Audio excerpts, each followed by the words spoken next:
Hello మామ, welcome back my channel. ఈరోజు అయితే ప్యాచ్ వర్క్ ఉంటే గోడ అయితే కడుతున్నా అనమాట. ఈ గోడ అయితే కడుతున్నా. ఇది కట్టేసిన తర్వాత అయితే ఇలా ఉంది. మొత్తం ప్యాచ్ వర్క్ ఉంటే ఇది కట్టేసిన. అది ఎంత కట్టిన తర్వాత అయితే ఇది కొంచెం వర్క్ చిన్న, ఇదైతే పిల్లర్ అయితే కట్టేసిన అనమాట. చూడండి పైన అయితే క్లౌడ్స్ అయితే ఇలా ఉన్నాయి, మేఘాలు. చాలా బ్యూటిఫుల్గా ఉంది మామ. ఇప్పుడు చూడండి వీడియో చూస్తాయి చూసి ఫస్ట్ టైం అనమాట ఇంత బ్యూటిఫుల్ వ్యూ చూడడం అనమాట.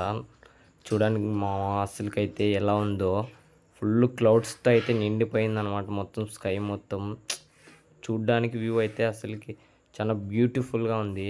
అలా వ్యూ చూసిన అనమాట. ఈ గోడ కట్టిన తర్వాత అయితే మళ్ళీ ఇదైతే కట్టాలని చెప్పినారనమాట మేస్త్రి వచ్చి. నేను మా డాడీ అయితే ఈ గోడ అయితే కట్టాలన్నమాట. ఇప్పుడు చూడండి మా, ఇప్పుడు కలువ అయితే కలుపుతున్నారు. కలిపిన తర్వాత అయితే సగం అయితే కట్టేసినాం అనమాట గోడ. ఇద్దరు, నేను మా డాడీ కలిసి సాయంత్రం వరకు అయితే ఇదంతా గోడ అయితే కట్టేసినాము. కంటెంట్ ఎలా ఉందో కామెంట్ చేయండి, సబ్స్క్రైబ్ చేయండి. Thank you for watching.